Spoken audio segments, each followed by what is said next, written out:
ìwòyí ẹ̀yin ará ilé tẹ̀ ń wò wá níbi gbogbo lórí ètò yín ìṣẹ̀lẹ̀ nínú ayé. Èmi ọmọ yín Olúwafúnmilọ́lá Ìbíkúnlé Èjìrè ará ìṣọ̀kan ẹ̀dọ̀rí igi.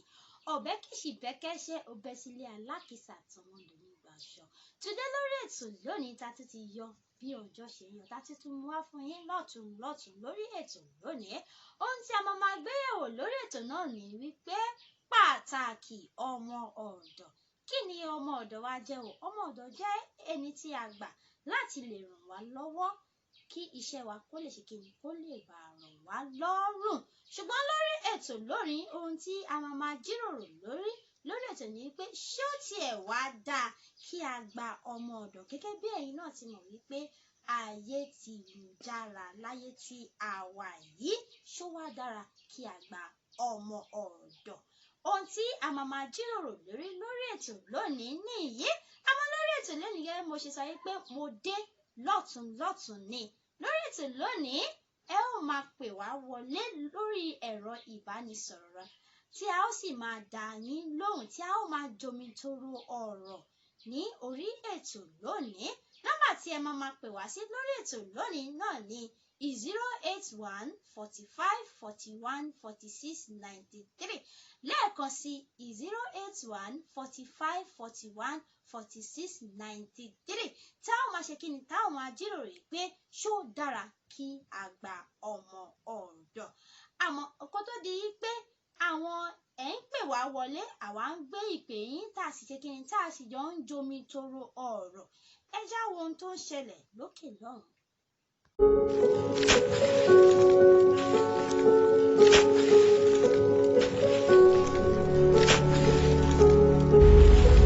In this life, there are people who always find a reason to complain, people who always whine, people who always cry about how unfair life is treating them.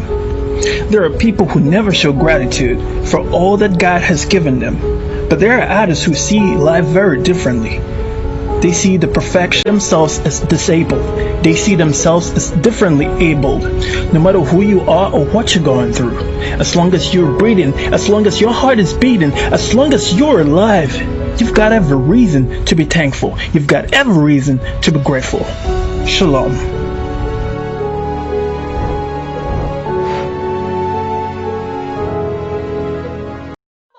Sórí ètò yín ètò wa ìṣẹ̀lẹ̀ nínú ayé. Ǹjẹ́ tí ẹ bá ṣe ń darapọ̀ mọ́ wa lórí ètò lónìí, ohun tí à ń gbéyẹ̀wò lọ náà ní pàtàkì ọmọ ọ̀dọ̀. Ǹjẹ́ ó yẹ kí a máa gba ọmọ ọ̀dọ̀?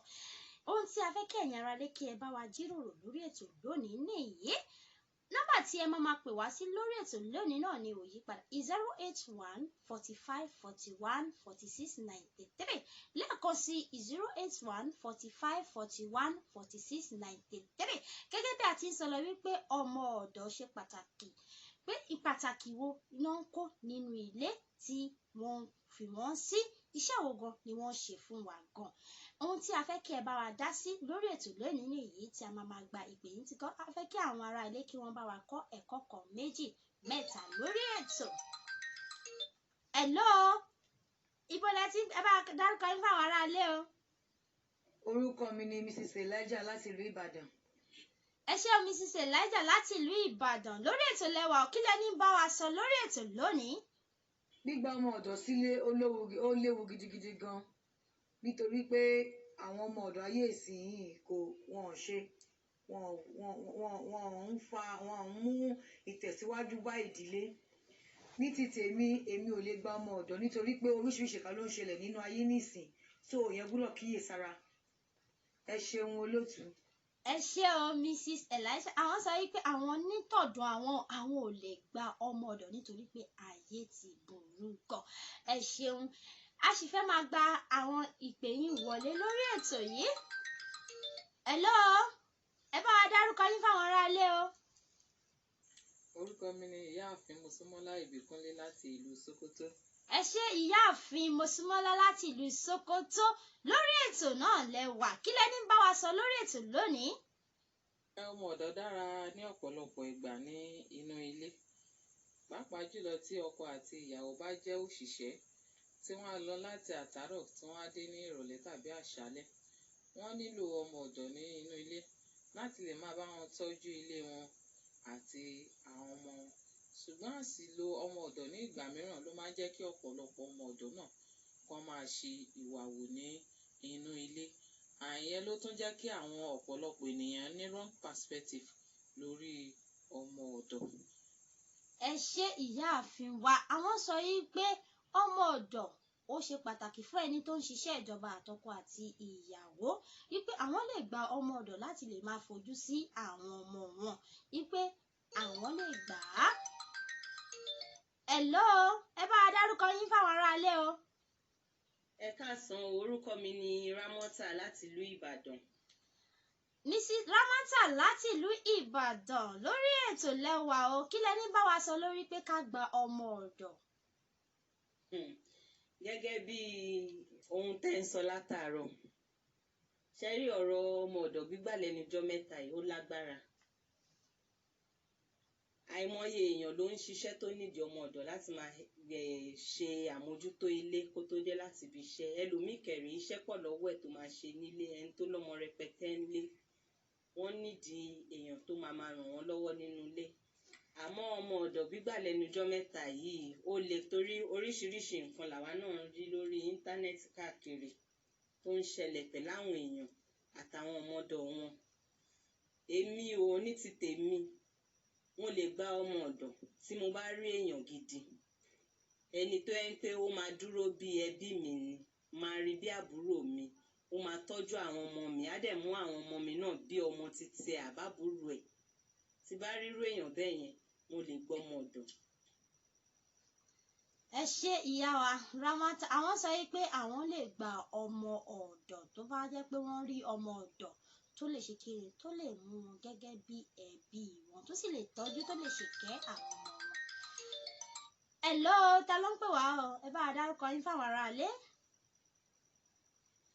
Orúkọ mi ni Ọláwálé Àdìó láti ìlú Ifẹ̀, Olóòtú. Mr. Ọláwálé láti Ifẹ̀, ẹ ṣé, lórí ètò lẹ́wà, kí lẹ ní bá wa sọ lórí ètò lónìí o? Ẹ ṣé Olóòtú. Ohun tí mo fẹ́ sọ náà ni wípé a gbọ́mọ ọ̀dọ̀, a ò gbọ́mọ ọ̀dọ̀. Ní ìgbà kan ló dáa, ṣùgbọ́n láyé òde òní, ní ayé ọ̀làjú yìí kò dáa, kò pé. So èmi bá ti ẹ̀rọ àwọn ènìyàn, kò sí nǹkan tí wọ́n fi ọmọ ọ̀dọ̀ gbígbà ṣe, kí wọ́n máa ṣe ẹ̀tọ́ wọn nínú ilé gẹ́gẹ́ bí ìyàwó. Ohun tí mo fẹ́ sọ nìyẹn Olóòtú. Ẹ ṣeun. Ẹ ṣé o Mr. Ọláwálé láti Ifẹ̀, àwọn sọ pé agbámọ̀dọ̀ àgbàmọ̀dọ̀, ẹ̀yin ìyàwó ẹ ṣe ojúṣe yín nínú ilé. Ẹ ṣé o, ẹ ṣé gan fún ìdáhùn tí ẹ fi ránṣẹ́ sí wa lórí ètò lónìí. Hello, ta ló ń pè wá lórí ètò, kí lẹ ní bá wa sọ?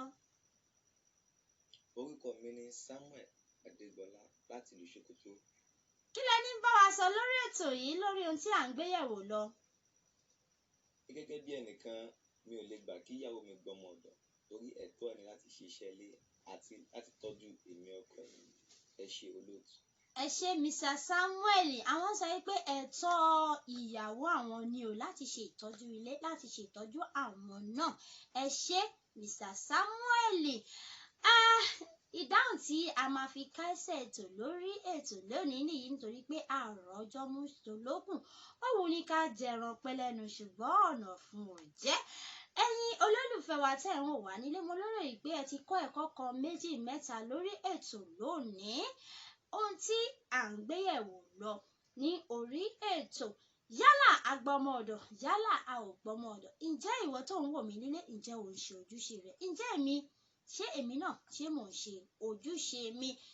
Ṣé ìwọ ń ṣe ojúṣe gẹ́gẹ́ bí ìyàwó? Àsìkò tó yẹ kó dáná fọ́kọ, ṣọmọ ọ̀dọ̀ ló gbé gbogbo rẹ̀ lé lọ́rùn, àbí ilé tuntun ṣe ọmọ ọ̀dọ̀ náà ní nípa ká tiẹ̀ sọ̀rọ̀ ká dọ̀wọ́kẹ̀ nínú ilé, ṣọmọ ọ̀dọ̀ ló ń ṣojúṣe? Ṣé ìwọ ń ṣe ojúṣe rẹ? Ẹ̀yin ọkọ náà, ṣé ẹ̀yin náà ṣe ojúṣe yín?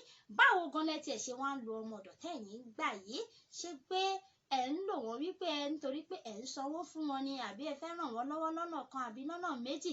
Ẹ ti wá sí sọ pé iṣẹ́ ilé, gbogbo nǹkan ilé ó ti di ọrùn wọn. Ṣé ohun tí ẹ̀ ń ṣe nìyí, àbí ẹ̀ ń ṣe ní ìṣe pé ẹ̀yin náà ṣojúṣe yín ibi tó bá yẹ kán ràn yín lọ́wọ́ àwọn náà ṣe kí ni wọ́n ń ṣe ipa tiwọn níbẹ̀. Ìwọ ọmọ ọ̀dọ̀ náà tí a wá gbà ẹ́ tọ́ àbí tá a gbà ẹ́ pé kí o ràn wọ́n lọ́wọ́ iṣẹ́ nínú ilé, báwo ni ìwọ ṣe ń ṣe ojúṣe rẹ̀ sí? Ṣé iṣẹ́ tí a bẹ̀ pé kí o wá ṣe nínú ilé ni ìwọ ń ṣe àbí ohun ìmíràn ni ìwọ ní láti máa ṣe nínú ilé? Ǹjẹ́ ìwọ wá pẹ̀lú pé wọ́n mú ẹ gẹ́gẹ́ bí ènìyàn ara wọn àbí ìwọ wá láti wá ṣe kí ni láti wá da ilé rú ni?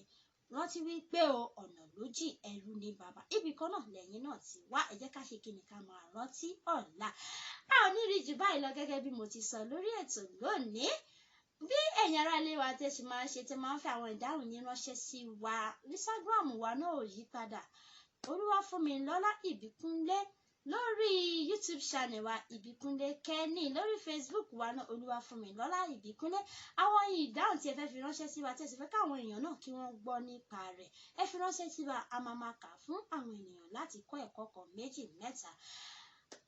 Èmi ọmọ yín Olúwafúnmilọ́lá Ìbíkúnlé ló ń kí yín wípé ojú tí ẹ wá fi ń wò mí nílé kò ní fọ́ o, bẹ́ẹ̀ dẹ̀ ni etí tí ẹ fi ń gbọ́ mi ò ní dí. Ẹ ní rámáyé, èmi náà ò ní rámáyé o. Ire o.